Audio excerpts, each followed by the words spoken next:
There is not enough money in the world to pay me to be in this relationship drama. Well, that's not entirely true. Give me a price. First story. Years ago, I had a 1-week fling with my girlfriend's sister and she doesn't know about it.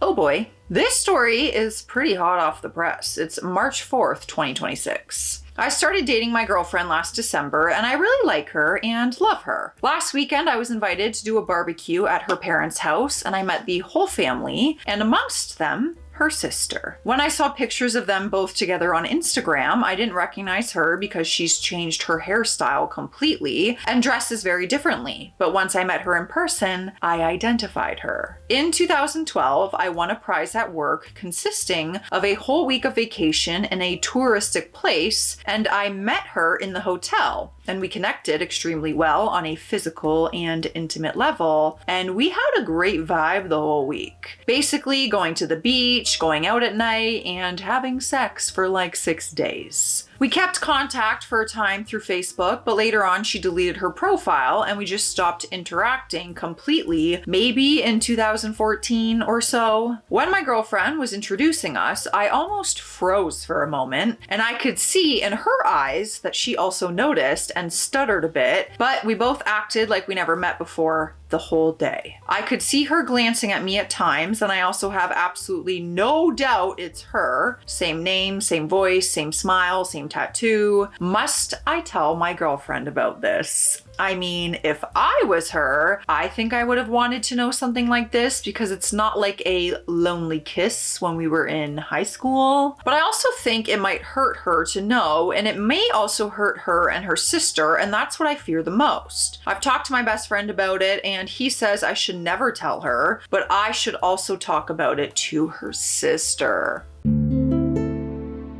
I feel like you guys gotta tell her. Yeah. Because if this relationship progresses, eventually you guys get married, you're part of the family, that's a big secret to hold. I feel like we just gotta rip that bandage off now, be honest. It happened a long time ago. Yeah, I think she's gotta know. I would wanna know. That would be weird not knowing. And then to find out that they both connected that and hid it from me all that time after, like say they told her like 10 years from now.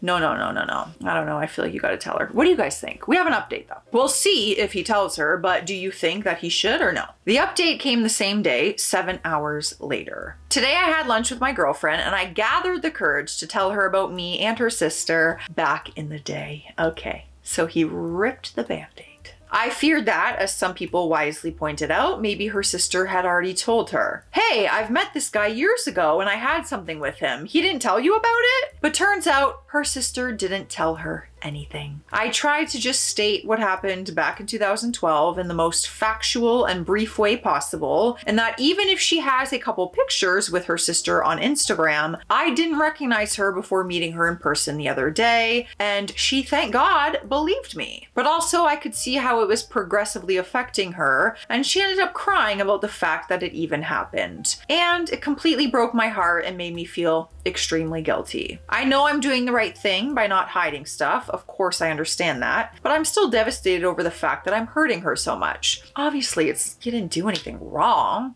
You didn't do it on purpose. You had no idea that the future would be this. Well, she was embarrassed to be crying and wanted to leave the place, so I paid, picked up the coffee to go, and we went to the harbor and sat there to keep talking in a more solitary place. She started asking a lot of questions about very specific things like how many times, how it was, if I enjoyed it, if I felt something for her after that week, how many times had we messaged each other, if sex was better with her, and many more things that took me by surprise because I thought that maybe she would want to know the least amount possible. Yeah, I don't know. I feel like sometimes it's like, I don't want to know, but you do want to know because you don't want to know. Does that make any sense? You get it, right?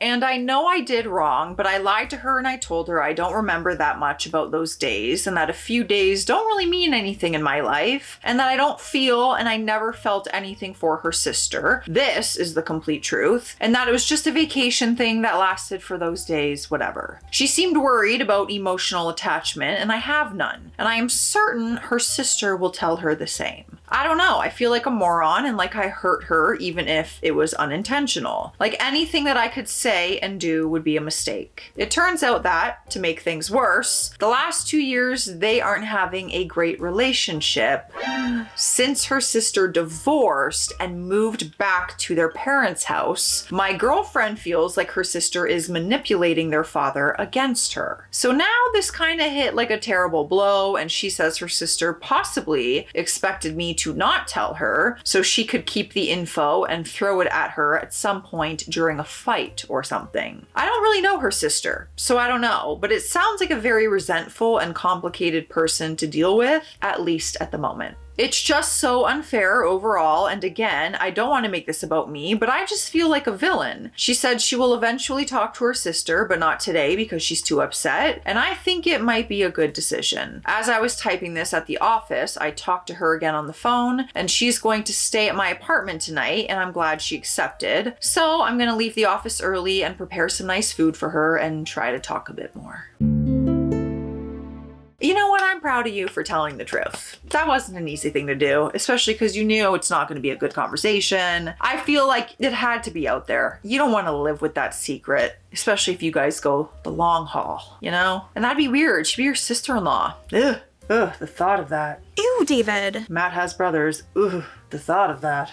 That would be so awkward if this was like your real life situation. Not a fun position to be in, my friend. Next story. My girlfriend openly does not agree with my mom's choices. Am I unreasonable to break up with her over this? Oh, possible breakup? A breakup is on the horizon? This story came August 12th, 2015. My girlfriend Rachel and I have been together for 8 months. We recently made a trip out west for a little over a week's vacation. Our last stop was paying a visit to my parents. This was the first time that my girlfriend met them. We stayed over at their place for a couple of days before returning home. When we arrived at my parents' house, my mom said that she got our room ready and to go ahead and make ourselves at home and relax and go in the hot tub if we wanted. Rachel acted surprised and said something like, "You mean we get to stay in our own bedroom together? Wow, my parents would never allow that unless we're married." My mom laughed and said that they were thinking of taking us out to dinner later tonight if we would like to do that, and just to let her know when we would like to go. We did our own thing for a few hours, fooled around like sneaky teenagers too. That's hilarious. I felt good about being back home with Rachel. We all drove together to the restaurant and chatted about what we did on vacation and reminisced about the neighborhood. At dinner, Rachel started talking about marriage and kids and said something like, "I have to have kids before I hit 30. It doesn't matter for guys though, but we women can't procrastinate." It was a little awkward. I wasn't sure if Rachel was just nervous or didn't realize my parents had me when they were older, or that she just didn't care. My parents didn't say much, but I know that they weren't particularly impressed by Rachel. When we got back to our room for the night, I asked Rachel why she brought that up, and didn't she know that my mom had me older? She said she knew and that she doesn't agree with my mom's priorities and that my parents are too liberal. The next day, we returned back to the other coast. I love my parents and my mom is amazing. I like Rachel's frankness. I always found it refreshing, but she just came across as tactless to me. I'm kind of bugged by Rachel's behavior. It's weird, but I feel like her not respecting my mom means that she does not respect me. I think this is grounds for breaking up, but I'm not sure if I'm being irrational. Any advice or thoughts? Well, I feel like you're allowed to have different opinions on that in life, but I don't know why she would like make that comment if she knew that about your mom. I guess you're thinking you're only 8 months in, and if there's gonna be any problem with my parents and my girlfriend, like there's maybe a little red flag going off in your head. But let's see the update. I don't have like an answer personally yet. Maybe you guys do. The update came the very next day. I was trying to downplay my concerns about the incidents at my parents'. I met up with Rachel at her place before maybe heading for dinner together. I let her know that I wanted to talk about what she said about my mom during vacation. I'm just going to provide a dialogue about what was exchanged to make it easier for me and hopefully less confusing. I love that for us. Okay. Me. I'm still trying to understand why you said what you said at dinner and why you are in such disagreement with my mom. Rachel. It's so weird how good looking your dad is still. He could have been with a model when he was younger. Your mom is not anywhere in the same league as your dad. Yeah. Break up.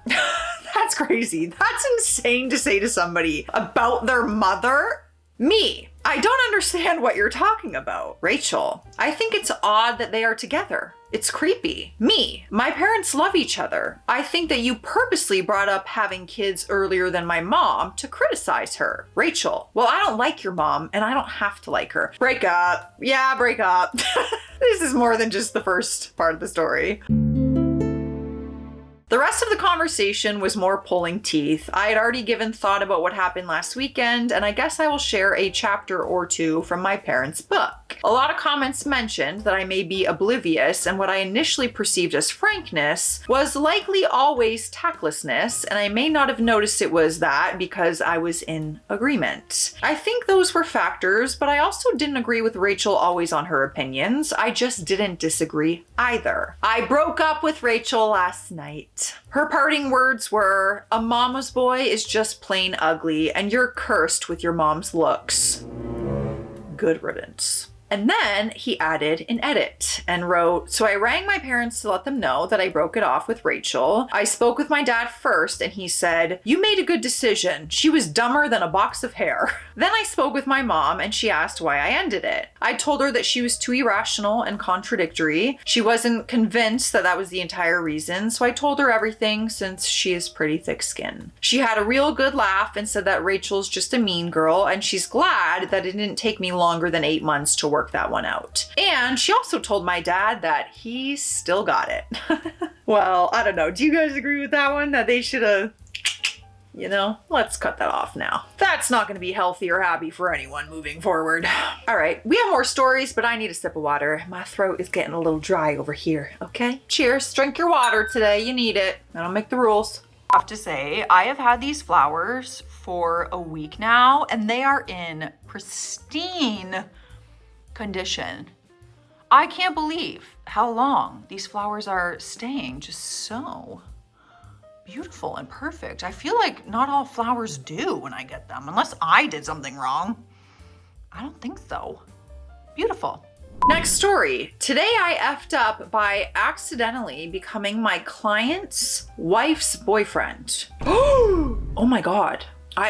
It pieced together in my brain when I said it out loud. So you have a client and you're dating someone and it's his wife. And obviously you didn't know this. Okay, this story came August 1st, 2025. This happened a couple months back, but I saw a skit online that was scary similar to what actually happened to me in real life. For context, I'm a divorce attorney. Oh, well, you can help him with his case. Been practicing for about 8 years now, mostly family law stuff. Generally pretty routine work. People want to untangle their lives. I help them do it legally. Everyone moves on. Let's flash back to last March. I took on what seemed like a straightforward dissolution case. A client I will call Dave, nice enough guy, been separated from his wife for over a year, just wanted to make it official. Nothing complicated, decent retainer, figured we'd have it wrapped up in a few months. Dave seemed reasonable, not one of those vindictive types trying to burn everything down out of spite. Around the same time, I had been seeing this woman, Sarah, for a couple of months. I met her at a coffee shop near my office and we really hit it off. She mentioned going through a divorce, but I didn't pry. Not exactly a first date kind of conversation.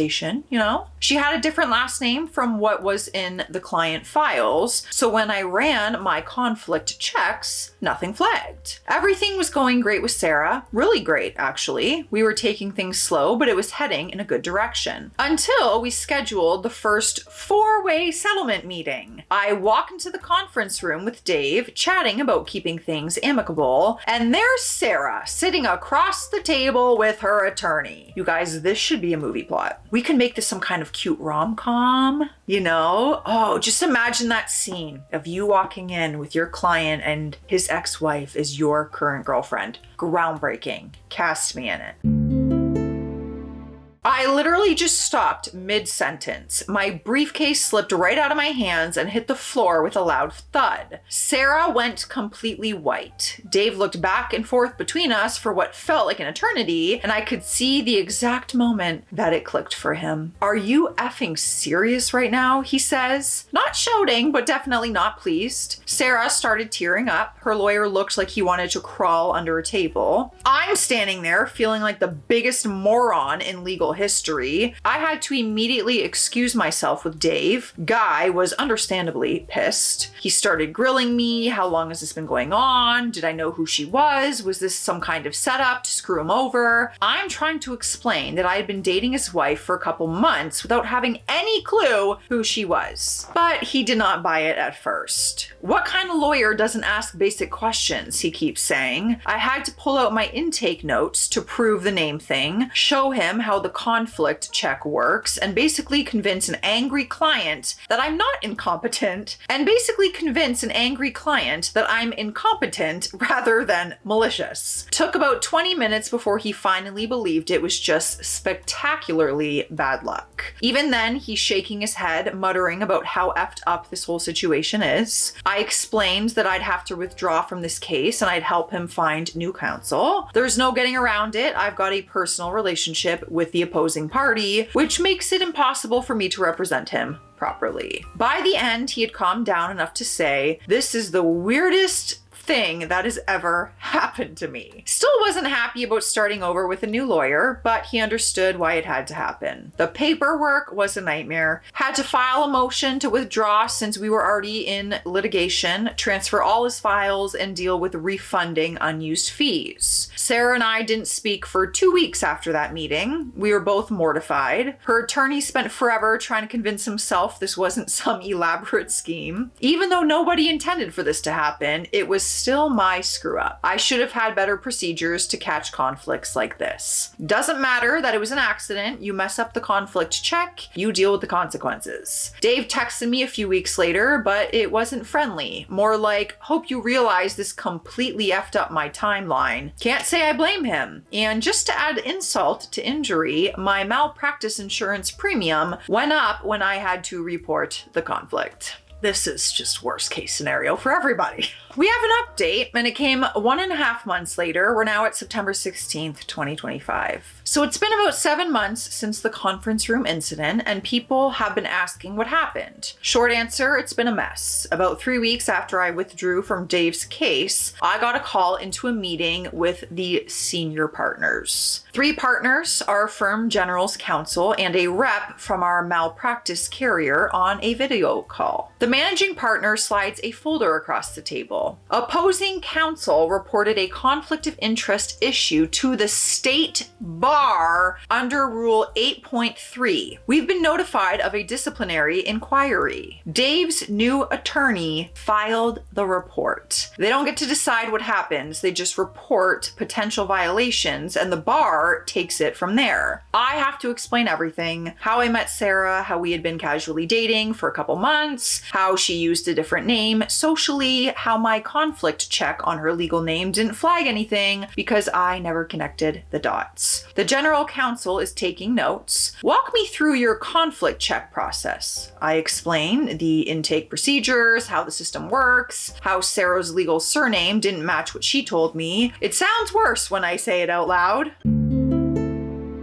Then they said, this is a clear model rule 1.7 whatever issue, material limitation conflict. The general counsel then says, you were correct to withdraw under rule 1.16, but we need to understand how this wasn't caught earlier. The malpractice carrier rep unmutes and says, we'll need to document this as a circumstance that could lead to a claim. It'll be noted when your policy comes up for renewal. Great. The firm mandates that I complete an 8-hour CLE on conflicts of interest before taking any new clients. They've already registered me for a seminar that Saturday, 8 a.m. of course. I showed up at a hotel conference room with about 20 other attorneys. One of the instructors is Patricia, a divorce attorney I've opposed a few times. She definitely knows why I'm there based on the look she gave me. Most of the morning is standard material, rules, case law, procedures. Then we get to case studies, and Patricia brings up a 2019 Johnson disciplinary matter. An attorney representing a divorced client starts dating someone. Turns out to be the opposing party, discovers it at a settlement conference. Same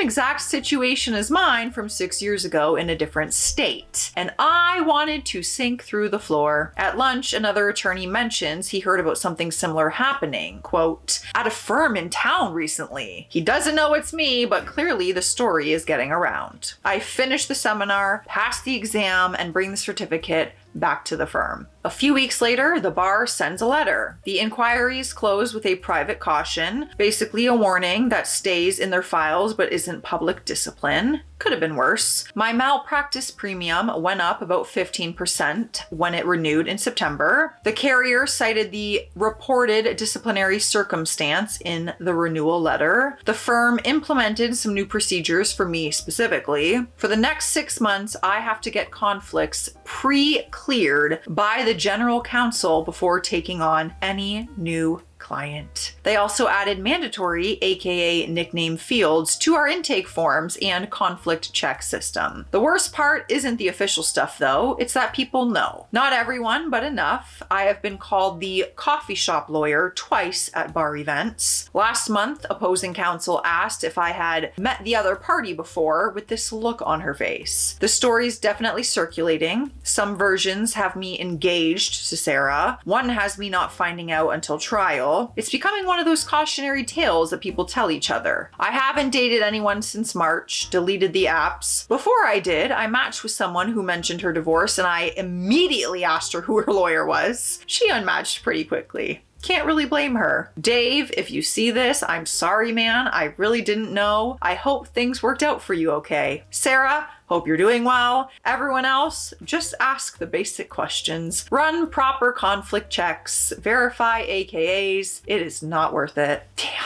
That should so be a movie. I'm so invested, especially on the lawyer side of things. Like, I would have never thought about that, a conflict of interest and all that, and just something in life happening and all the consequences that come from that. That's a big deal legally. Okay, serious matter. Let me know your thoughts on this, you guys. Stay classy out there. Stay sassy. I'll see you tomorrow.